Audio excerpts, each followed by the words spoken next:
حضرت ابو ہریرہ رضی اللہ تعالیٰ عنہ فرماتے ہیں کہ رسول اللہ صلی اللہ علیہ وسلم نے ارشاد فرمایا اذا مات ابن آدم انقطع عمله الا من ثلاث، جب ابن آدم مر جاتا ہے اور فوت ہو جاتا ہے، انقطع عنہ عمله، تو اس سے اس کا عمل ختم ہو جاتا ہے، جو وہ اعمال کر رہا تھا وہ سلسلہ ختم ہو جاتا ہے، الا من ثلاث، مگر تین چیزیں ایسی ہیں کہ مرنے کے بعد بھی اس کے ساتھ وہ تعلق رہتا ہے اور وہ سلسلہ رہتا ہے.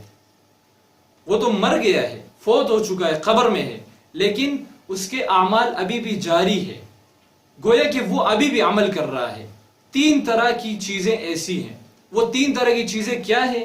حضور صلی اللہ علیہ وسلم نے ارشاد فرمایا صدقۃ جاریہ، سب سے پہلا صدقہ جاریہ ہے.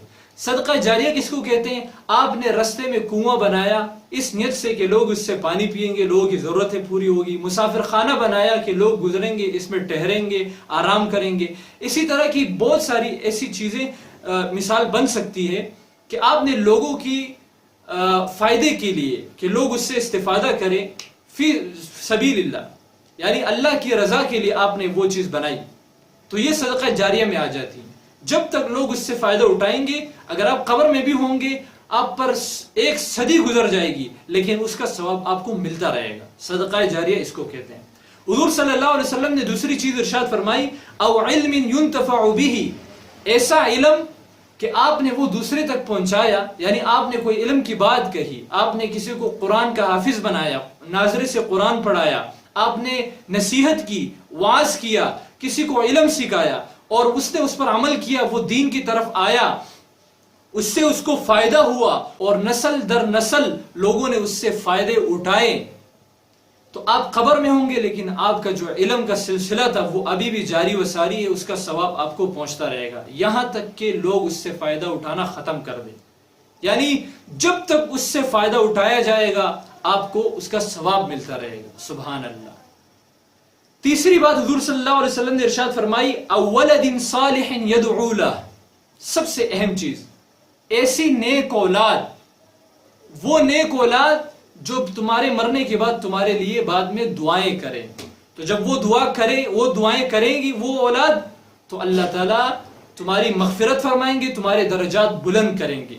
یہ حضور صلی اللہ علیہ وسلم کے ارشاد ہے. ایک دوسری حدیث ہے آپ صلی اللہ علیہ وسلم نے فرمایا، اس حدیث کا مفہوم ہے کہ والدین کی درجات اللہ تعالیٰ جنت میں بلند کریں گے. وہ والدین کہیں گے کہ ہمارے تو اتنے نیک اعمال نہیں تھے، یہ درجات ہمارے کیسے بلند ہو گئے؟ تو ان سے کہا جائے گا کہ تم نے پیچھے نیک اولاد چھوڑی ہے جو تمہارے لیے دعائیں کرتی ہے، ان دعاؤں کی وجہ سے اللہ تعالیٰ تمہارے درجات بلند کر رہے ہیں.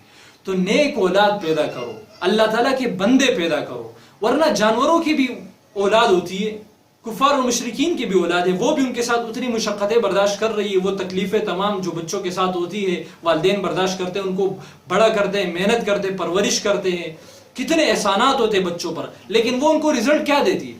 تو آپ بھی اگر اسی طرح کریں، اتنی مشقتیں برداشت کریں اور بعد میں رزلٹ یہ ہو کہ سرسی بن رہا ہے، پوڈری بن رہا ہے اور جو ہے وہ گناہ کے کام کر رہا ہے، تو آپ کی کس کام آئے گی؟ آپ ایسے اولاد پیدا کرو جو آپ کے بعد میں کام آئے.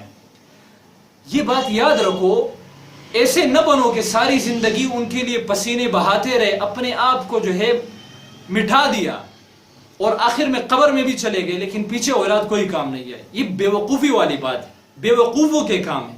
تو اس طرح کبھی نہ کیا کرو. اپنی اولاد کی صحیح طریقے سے پرورش کرو، ان کی تربیت کرو اور خدا کے بندے اس کو بناؤ. اللہ تعالیٰ کی بندگی سکھاؤ اس کو کہ اللہ تعالیٰ کا بندہ کس طرح ہوتا ہے. تو جب وہ پھر بعد میں دعا کرے گی نا وہ اولاد آپ کے لیے، تو آپ کے درجات اللہ تعالیٰ بلند کرے گا. اللہ تعالیٰ اس حدیث پر عمل کرنے کی توفیق عطا فرمائے.